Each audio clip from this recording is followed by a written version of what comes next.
Welcome to Behind the Scenes, the podcast where we delve into the diverse perspectives of the brilliant minds at Entura, one of the world's most experienced power and water consulting firms. This podcast comes to you today from Nipaluna, Hobart, the traditional country of the Moina people of the Southeast Nation. We acknowledge the Tasmanian Aboriginal people and their ongoing connection to culture and country, and the traditional owners of other lands people are joining from today. We pay our respects to their elders, past and present, and extend that respect to any Aboriginal and Torres Strait Islander people listening today. Join us as we explore the stories of talented individuals shaping a sustainable future, discover who they are, uncover the intricacies of their role, and explore what drives their passion. Get ready for an insider's view into the heartbeat of Entura and the journey toward a more sustainable tomorrow.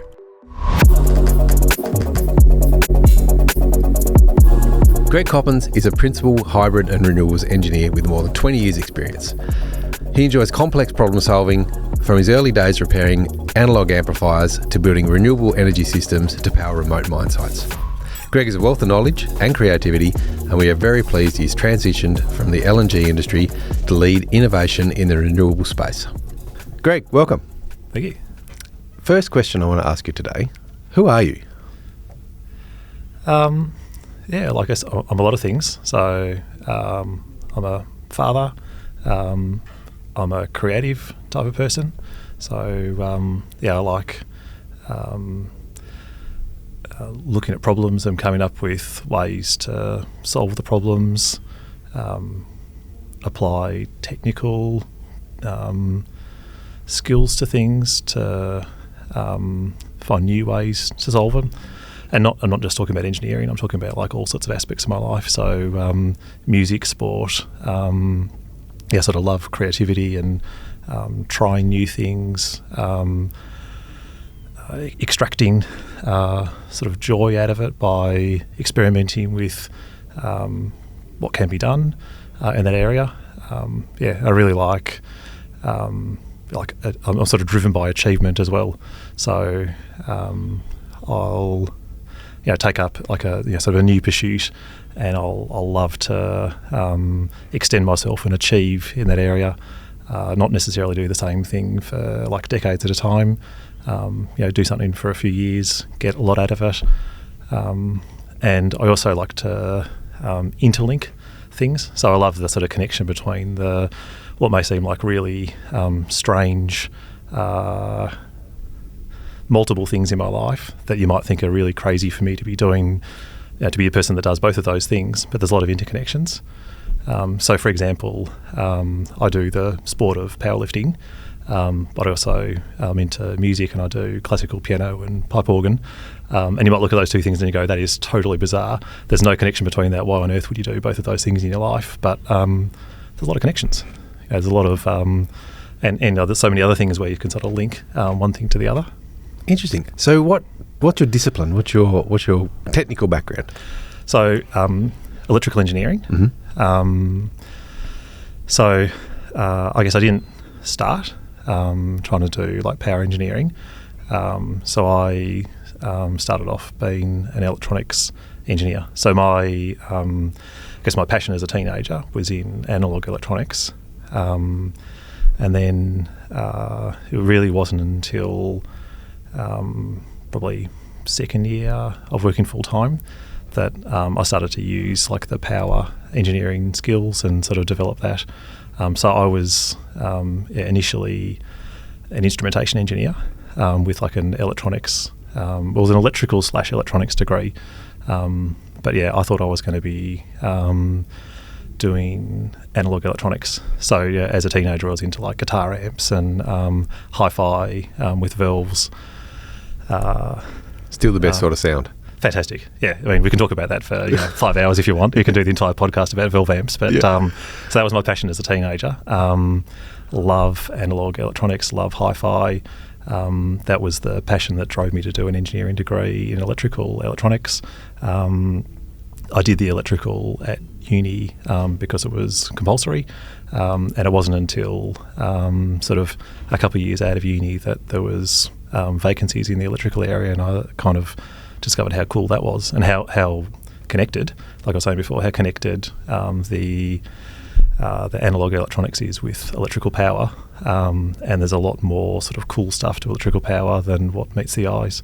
So I think people look at electrical power and they see 3 wires on a wooden pole and they go, that's so easy, that's so boring. Connect a house to that, switchboard according to a standard, piece of cake, easy. Why would I waste my time doing something as easy as that? But once you scratch the surface, you see that there's real beauty in the analog side of it, in the substation, the transformer, and then you go to the generator controls, and it really is something that connects very well to me designing a valve amp as a 16-year-old. Sort of a lot of transferable skills. Yeah, interesting.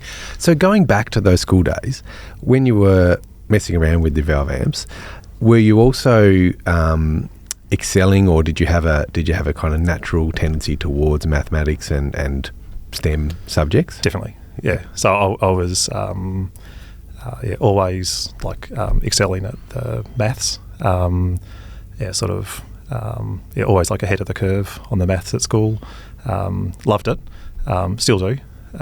So the pure maths it's something I've really enjoyed. I'm not the kind of person that goes and does there's sort of challenges where you'll have. I know people that sort of participate in there'll be a math solving challenge. So that's not anything I do in my spare time, but I could, and I'd probably enjoy it. But I always enjoy sort of the deeper side of maths, and if there's a chance to do I guess in my work, I guess I sort of run by the mantra of you should be able to get a pencil and paper and come up with some assumptions, come up with a way that you can solve it with just those tools. Analog. Yeah, exactly. So you've got a problem.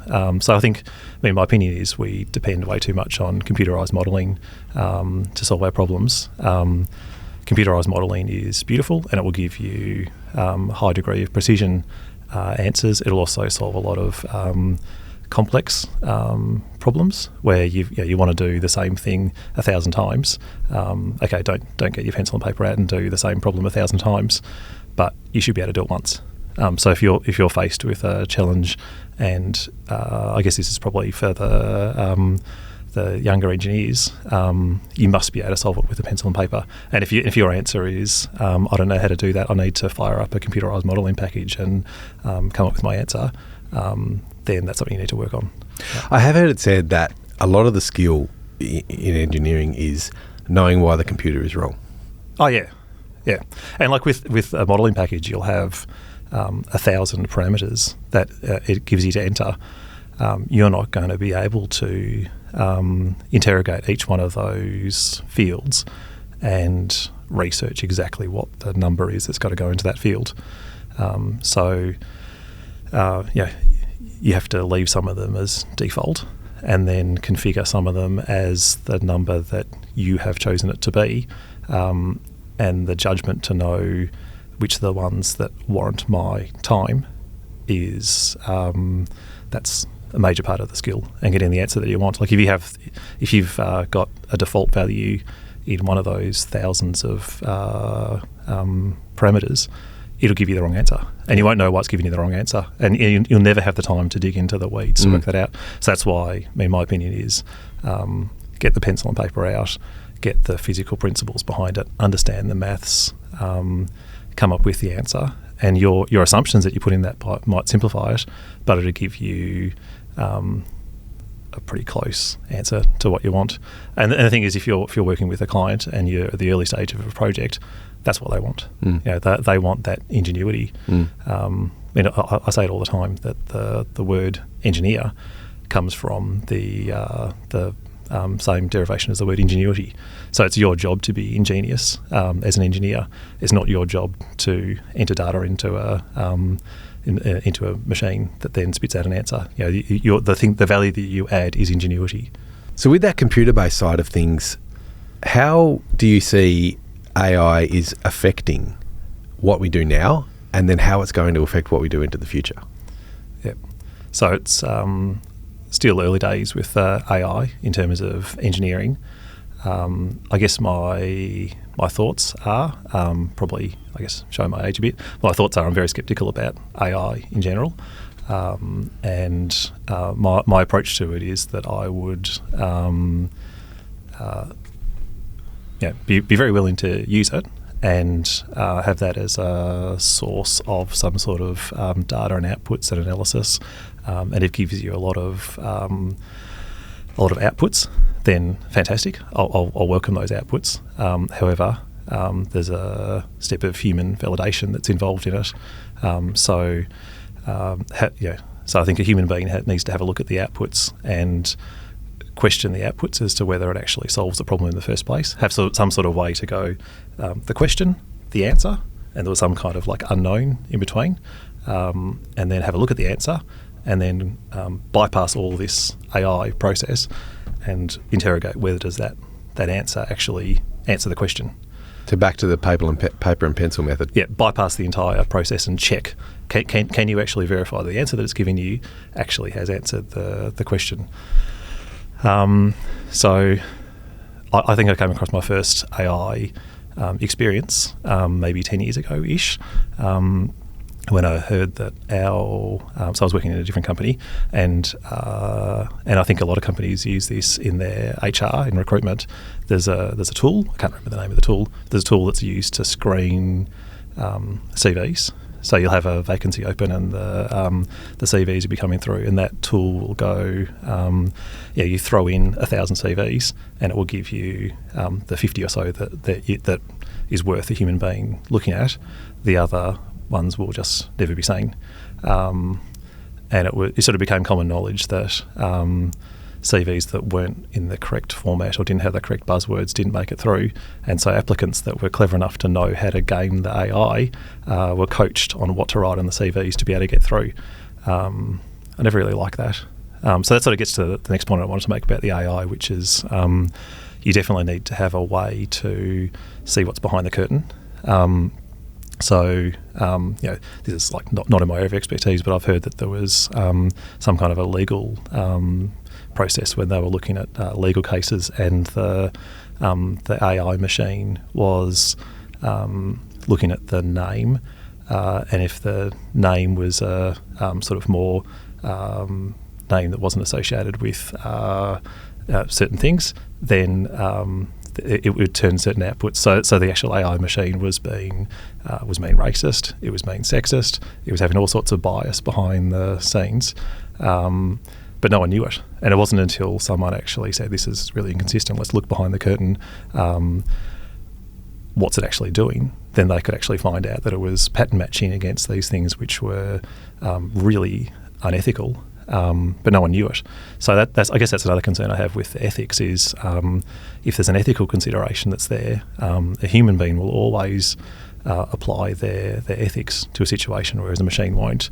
And if it's something that's like hidden behind a curtain and you can't see that it's doing awful things behind the curtain, then you're really at risk of bad things going on. So I think that's the second thing, that someone needs to be able to sort of look behind the curtain. You need some kind of a connection that you can find out why it's making the decisions that it's making, and is that actually ethical, acceptable? Yeah, okay. So I just want to take a backward step if I can. You finished your high school, you've gone into university. The decision to do engineering in university, was that an easy one? Very. Yeah, okay. Definitely. It was just so natural. Yeah. So I also did commerce. Okay. At the same time? Yeah. Why not? So I got advised by like a careers advisor at school saying, if you're going to do engineering, you should probably do a double degree with commerce. I said, why not? As an extra year. The idea was that it would probably lead me into engineering management, project management, team leadership, and that like the good engineers will ultimately go to some kind of a management-y type thing. So in the commerce degree, I did like 2 minors, one in management and one in marketing. That's really helped me actually. So I understood actually from the first day in a full-time engineering job, I understood how management worked. I could sort of understand the performance management systems, like the way that the team leaders were trying to build the team and trying to recruit, and I could see things in a lot sort of a clearer way right from the start. And I think the marketing as well, because I did services marketing, which lined up very well with the engineering, so I could see how the like we were providing a service to the customer. I always saw engineering as a service. And I always also saw it as part of the construction industry. Yep. So picking up what you were saying before about the creative side in music, in sport, and then also the challenge side of the sports and powerlifting in particular, which is a really kind of target and goal orientated thing. How do you think those I guess extracurricular activities assist and help with your career development? Everything's connected. Yeah, everything's connected. It's I mean, maybe not the powerlifting so much, but let's take the music. I mean, I'm sure there is stuff with the sports side of things, but like take the music. So, for example, in electrical engineering, we do harmonics analysis. So you'll have, you'll want the power system to be running at 50 hertz, and you've got machines that are spinning that will provide you a 50 hertz electrical thing that, the whole electrical system is supposed to be spinning at 50 hertz.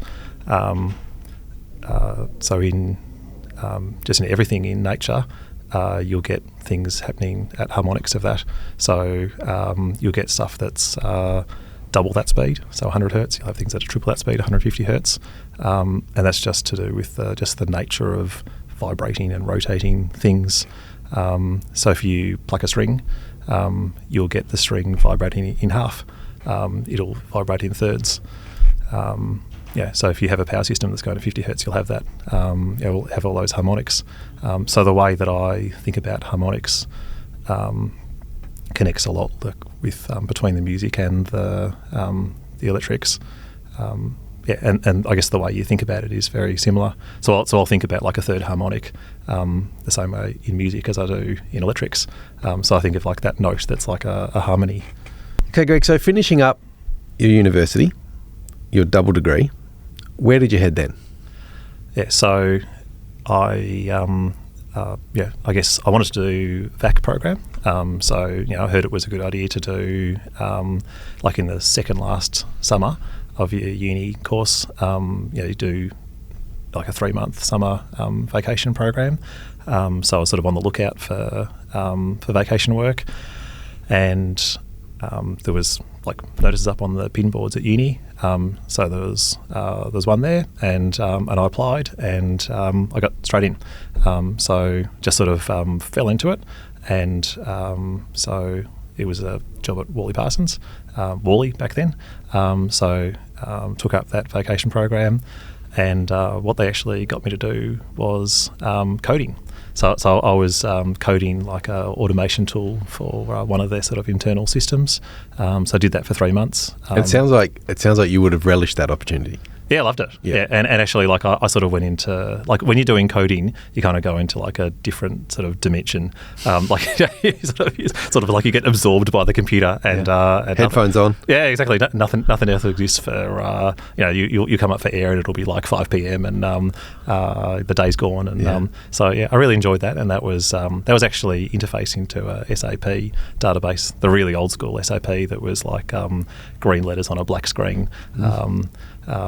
Old school. Yeah. So I did that. Managed to achieve what they wanted me to achieve over the summer program, and they kept me on like a hourly rates as a part timer while I finished my final year at uni. So I had a really great experience at the start. So long story short, they needed someone cheap to go to a site to go and fix a problem and the solution to the problem. Great story, but no time to tell the whole story. But the solution to the problem was they wanted to put a label onto about 1,300 cables one for each instrument at a site. It was a Huntsman styrene plant out in the western suburbs of Melbourne, which is now decommissioned. But so my job was to go out there and put all these labels on. So I had to find over 1,000 instruments all through the entire plant and put a label on them. So I rocked up to site with my overalls, and so like between lectures, and I'd go to site and I'd go and find all these instruments. Styrene's a petrochemical. So you've got benzene, which is a hydrocarbon, the whole big process, big complicated process that runs the whole thing. And that was a really great experience. And I think that really sort of kick-started my whole career, running around this plant on my own with drawings, trying to find these instruments, and I got familiar with what the instruments look like. I got familiar with what all the piping looked like. So I did that for like 3 months part-time, and got sort of all this sort of really hands-on experience. And the operators just got used to seeing this poor 20-year-old kid come to site at random times going, I'm going to walk around and find some more instruments. Sure. It's interesting though, isn't it, that you talk about that with such passion and you say how fantastic it was, whereas I would gather a good 90% of the population, if you say here's 1,000 and something cables that you have to go and label, there would be different reactions to that possibly. Sure. And I wonder if that speaks a little bit to that kind of challenge mindset that you clearly have. Possibly, yeah. Problem solving. Yeah. And I think it was like most of the job was finding the instruments. So it was almost like a puzzle. It's like a 1,000-piece puzzle. And I had like the drawings of the plant.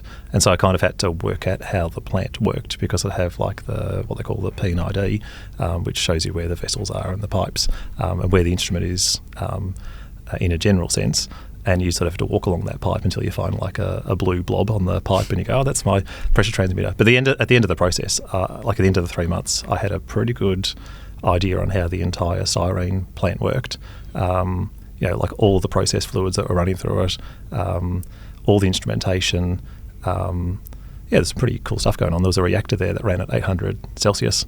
And there's a tower that was 80 metres tall that was like sort of the famous Huntsman tower. So I had to climb to the top of that to find the pressure transmitter. So I climbed an 80 metre high tower and put my little label on the thing.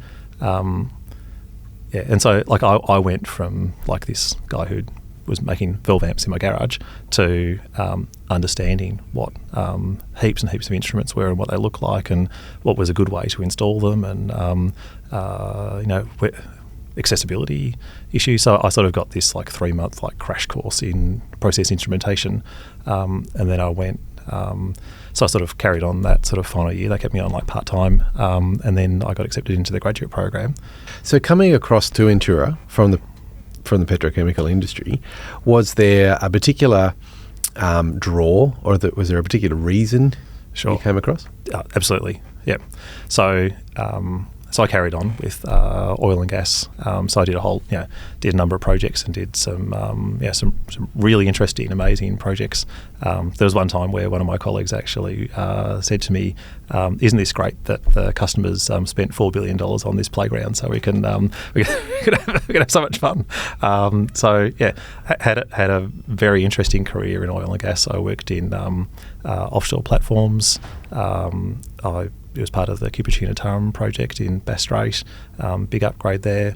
Northwest Shelf, I worked on North Rankin, spent I think about 100 nights combined working on North Rankin, doing all sorts of things. That's a Woodside facility. Darwin LNG. So I worked on a lot of really interesting, amazing oil and gas stuff. I was doing work for Papua New Guinea, so the PNG LNG development, sort of 2013, 2014. And it was around that time where some mates of mine wanted to start up a small consultancy. So I was going to be the director of electrical instrumentation. So I joined them. So I quit my salary job working in the Papua New Guinea oil and gas developments, and started off with this small consultancy. There was 6 of us, and the idea was we were going to provide our excellent services in the local gas market, and do a whole lot of consultancy services in the gas market. So I was there, and we were did a couple of cool projects, and part of my duties was to do business development and sales. So it was like, basically when there's only 6, you're everything, right? You got to do the whole lot, HR, finance, the lot. So I was doing business development, and I was like on LinkedIn very actively and talking to a lot of people and sort of reading the news, the business news really intently, like what's happening.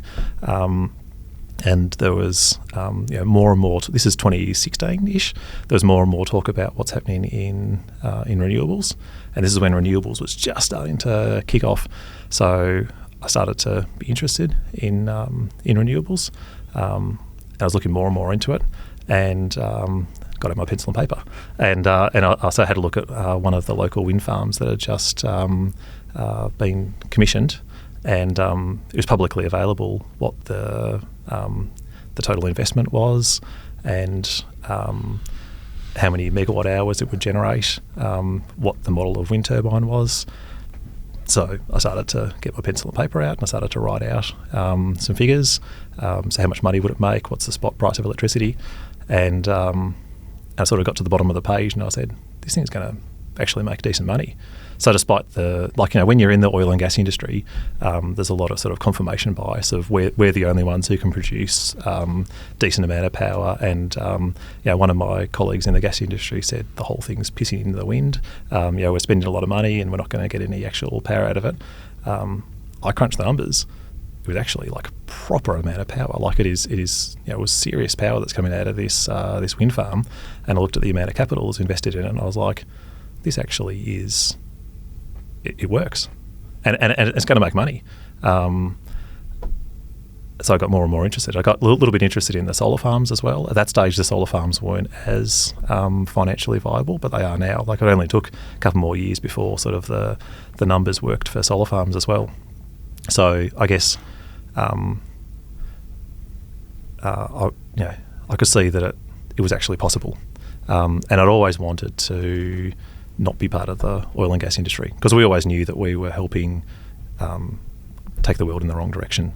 So, we were the bad guys, and we knew we were the bad guys. And it was an occasional joke. We'd sort of say to each other, why do we do this? Any sort of positive thinking, because we are the bad guys. So I saw that glimmer of hope that, okay, so wind works. In this instance, wind works. Maybe in another instance, it'll work. So I got more and more interested in it. And after probably about 6 months, I was, trying to find out as much as I could about renewables developments. And I thought, I want to get involved in this. And I could kind of see that the world was changing, and it was going to go that way. So it was sort of there's 2 factors to it. There was the moral and ethical side of it, that I want my energy and effort and my work and my talents to go towards doing something positive for the world. And there was another element which was completely selfish, which is I don't want to be the last one of the last people in the world making wooden wagon wheels for a horse-drawn cart. So I could see that the oil and gas industry was going to go into decline, was already starting to go into decline, and I didn't want to be caught up there and in my 50s and 60s sort of working out the last bit of my career working on an obsolete technology. So it was kind of like one side's the carrot, one side's the stick, and I made the decision to pursue a career in renewables. So the first thing I did was I tried to work out a good company that I wanted to work for, and I did a bit of research into various companies that were doing work in renewables, and I decided that I wanted to work for Entura. So I cold called Silka. So I found Silka's number on the internet, and I called her up, and we had a good chat, and there were no vacancies at that time. But I said I was really interested. She suggested that I talk to Donald. So I gave Donald. So I cold called Donald, introduced myself. I don't even think Silka even warned him that I was calling. We had like a really good chat. I said I really want to work for Entura, and this is what I can do. This is what I have been doing. I've been a team leader for like 7 years at that point. So I had like the team leadership skills. but they didn't really have a vacancy that would sort of suit me. So I was kind of like, I think in their minds I was like sort of in the back burner of an interesting possibility. And then there was a restructure at Entura, which needed a couple more team leaders, and I got one of those vacancies. So I was the team leader for secondary. Fantastic. I'm really interested to kind of unpick what the criteria was. No doubt you got your paper and pencil out again. Yep. And you've written down some criteria that you wanted. And what were the things? What boxes did Entura tick? So I guess it was variety of work, like a real clear work stream for renewables. So like I guess I was looking at companies that were doing like a wide variety of things, and they did like a little bit of renewables. So it kind of seemed like, I mean, I was just sort of doing very basic inquiries, but I kind of felt like some of the companies had like they might have had like one person that was the renewables guy. And at that stage, like back in 2016, it didn't really seem like there was much that was real. But then what I saw about Entura there were a number of like completed projects that were in service. Like you take the King Island project, there was actually like Hydro had actually invested money into developing King Island. So it was I think. I don't think I sort of said about, these are my criteria and what ticks the boxes. I had to look at the various companies that were working in renewables, and I found that Hydro Tasmania was real. They were absolutely real about it, and there was like evidence behind the talk. So the talk was like thoroughly backed up by action and assets, like real concrete assets that you can actually see. In terms of dams and power stations, yep. But also I assume in terms of the external wind, solar, even international projects that we've been involved in. Yep. And even back then in 2016, there was a project that had just been done in Micronesia. There was like a thought leadership article on the website about that. So that had just been commissioned. So there was clear evidence there that there was not just words, but there's actual like actions and investment and teams. So there was a renewables team. There's many people where their entire profession was working in solar or wind. That was really compelling, and that really got me across the line, and that's why like I didn't set out to find a job in renewables. Like I wanted a job at Entura. And so, what opportunities have presented themselves? Heaps. Yeah, it's been only limited by my own common sense and time and energy. So while I was the team leader for secondary, I would have worked for like 200 projects. I had a team of sometimes 20 people working for me, plus and minus. So I was helping estimate all the projects and sort of overseeing all the projects take place. So I was involved in obviously works to the hydroelectric power stations in Tasmania, stuff in islands, all sorts of stuff. NEM connected projects, solar farms, wind farms, battery installations. Huge variety of stuff. And I'd sort of skip from one project to the next in one day. And if there's things that I needed to drill into, it was really exciting. Got to be creative in a lot of areas. And so it sounds like it was a very busy time. How did you manage having young children, working, being a dad, being a boss? How did you manage that balance? I guess the first thing about that is that you've never completed your to-do list. So I think that's the first thing that you need to have sort of a sense of. Well, I guess I have a sort of sense of scale on my to-do list, much to the chagrin of some of my colleagues that like to reach the bottom and have everything finished. I sort of work on sort of a continuous scale of like what's important and urgent and what's not. Especially in a team environment, you can delegate the things that are below a line and work them out. So, I think identifying what's the thing that needs to happen today, or what's the thing that has to happen like the first thing when you get in, get that done. That's been really critical to me, and it remains critical to me to be able to step back and look at all the things that you've got responsibility for. Say that has to happen. Zoom out, or maybe not zoom out, but blur out all the rest in your mind and focus on that and get it done. And if you have to go home and there's like 20 things that are sort of like below the line priorities, then that's fine. I mean, like the thing is, I think I developed that skill like a long time ago. That you can't assume to finish everything, but at the same time, it's also delegation and effectively using your team. But then I guess that's what you actually do at work. But like balancing it with the kids, it's been able to switch off at the end of the day. So maybe not never, but almost never working at night, almost never working on the weekends. It's what I said before. It's like being willing to accept that once you've left, and that those 20 things that are kind of like they'd be nice to have finished, but they're not super priority. That's fine. They can wait until Monday.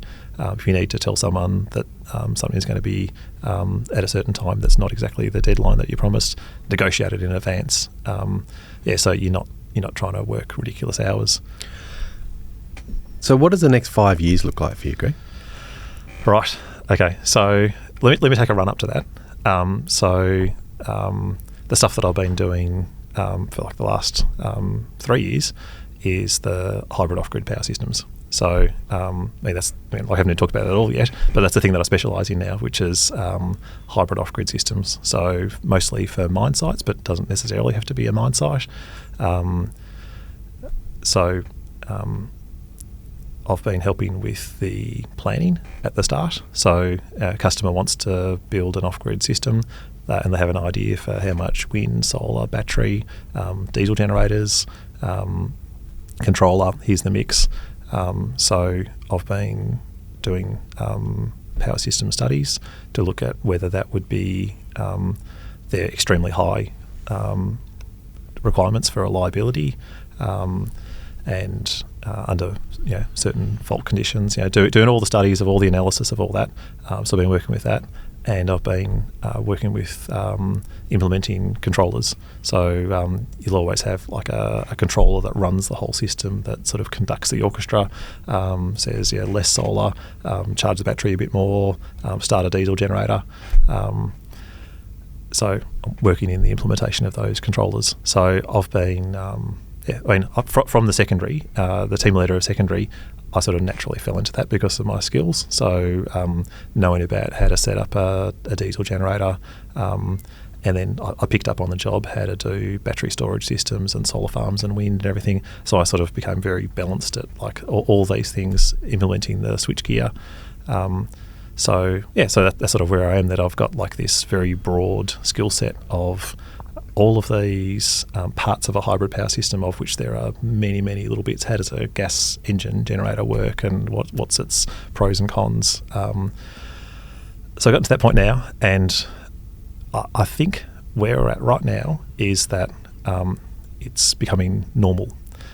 So it's becoming like not a weird specialised part of engineering where you need to bring in like a guru that only specialises in that. There's starting to become a few people around the industry, like at large, that know how to do it. And the kind of conversations we're having with many clients now is they're very informed and they know how to implement a hybrid power system, and they know all the pros and cons. So going into the future, I want to stay at the frontier of that. So the things that are coming are demand-side management. So demand-side management is definitely coming, and we're already starting to do sort of inroads into that. So what demand-side management means is, imagine you've got a mine site, you're digging ore out of the ground, and you've got to crush that ore, and then you've got to process it to like float out the heavy bits and the light bits, and then you're going to do a whole lot of other processes with chemicals and whatnot, and eventually end up with some sort of finished product that you're going to ship out of the place. And then to power that site, you've got a wind farm, a solar farm, a battery storage installation, and you've got a fleet of diesel generators. So the old way of thinking, where you didn't have the renewables, was the diesel generators were the slave, and whatever the processing plant needed to operate, you ran that many diesels and just ran it, and that's and you ran full speed of all your crushing and your processing and all that, and the diesels produce power, and that they were just a utility. Demand side management means when I've got good wind, run the process harder. When I don't have good wind, turn the process down a bit. So you've invested your money in the capital of having that wind and solar asset there. It's now, from an operations perspective, it's nearly free. Can I run the process higher and lower according to when it's if I've got good sunshine and it's windy, can I absolutely go crazy with the process, do that faster, finish my product? So it's a really collaborative effort to make this work. So we're still early days. We're sort of working on this in a couple of projects, how to actually implement it. But it needs people that understand everything, in particular people who understand the process. And the kind of things that we're looking at are, can you crush the ore and then store that? Or can you float it and then store that? So it's like intermediate storage, and essentially it's like energy storage in the form of like semi-finished products. So we're starting to work with people who are designing the processing plants. There's also transport. So can you leave something a long way away and transport it? Yeah. Well, look, Greg, thank you so much for your time today. I think it's fair to say we're very happy to have your talents and your effort and your creativity transition to be one of the good guys. Thanks very much. Thank you.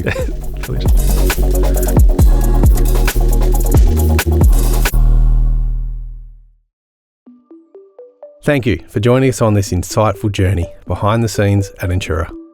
We hope you've gained valuable insights into the incredible individuals driving sustainable innovation.